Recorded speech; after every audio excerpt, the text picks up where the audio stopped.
한국 정부가 10년 만에 국군의 날 시가행진 행사를 가졌습니다.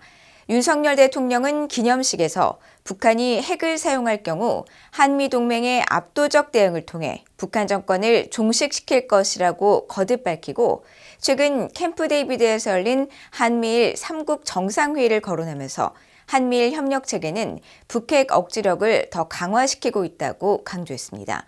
허무호 기자가 보도합니다. 제75주년 한국 국군의 날 기념식이 성남 서울공항에서 열렸습니다. 6,700여 병력과 200여 대 장비가 참가한 가운데 한국의 윤석열 대통령은 열병식을 진행했습니다. 윤 대통령은 기념사를 통해 북한 정권은 핵무기가 북한의 안위를 지켜주지 못한다는 사실을 분명히 알아야 한다고 밝혔습니다. 북한은 지난 수십 년 동안 국제사회의 거듭된 경고에도 불구하고 핵과 미사일 능력을 보도하고 있으며 나아가 핵 사용 협박을 노골적으로 가해오고 있습니다. 이는 우리 대한민국 국민에 대한 실존적 위협이자 세계 평화에 대한 중대한 도전입니다.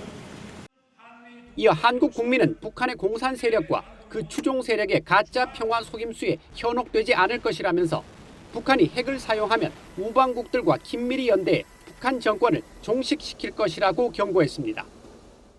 우리 군은 실전적인 전투 역량과 확고한 대비 태세를 바탕으로 북한이 도발해 올 경우 즉각 응징할 것입니다. 북한이 핵을 사용할 경우 한미 동맹의 압도적 대응을 통해 북한 정권을 종식시킬 것입니다.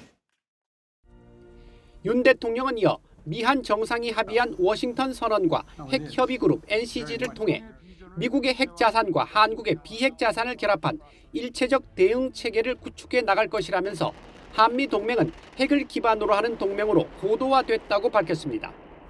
특히 한반도 영내 수시로 전개될 미국의 전략 자산은 북핵 억지력을 강화시킬 것이라면서 한미 동맹의 협력 범위는 우주와 사이버 영역으로 확대하고 연합 연습과 훈련도 더욱 강화할 것이라고 밝혔습니다. 정부는 굳건한 한미 동맹을 바탕으로 한미일 안보 협력을 더욱 강화하고 나아가 우방국들과 긴밀히 연대하여 강력한 안보 태세를 확립해 나갈 것입니다. 윤 대통령은 또 광복 후 제대로 된 무기도 없던 한국군은 이제는 적에게 두려움을 안겨주는 세계 속의 강군으로 성장했다며 국산 첨단 전투기와 세계 최고 수준의 이지스함을 건조했고 뛰어난 성능의 전차와 자주포, 전투기를 사상 최대 규모로 수출하는 성과를 달성했다고 밝혔습니다. 10월 1일 국군의 날에 앞서 진행된 이날 기념식 후에는 서울 광화문에서 시가행진이 개최됐습니다. 한국의 국군의 날 시가행진은 지난 2013년 이후 10년 만에 재개됐습니다. 윤 대통령과 한국군 수뇌부는 내리는 비와 상관없이 대통령으로는 처음으로 한국군과 미군 장병, 시민들과 함께 시가행진에 직접 참여했습니다. 이날 시가행진에는 장거리 지대공 유도무기 엘센과 패트리어트 요격 미사일, K9 자주포, 현무 미사일과 드론 등 46종 170여 대의 장비가 동원됐고 주한 미 8군 전투부대원 등 300여 명도 처음으로 참여했습니다. VOA 뉴스 허무호입니다.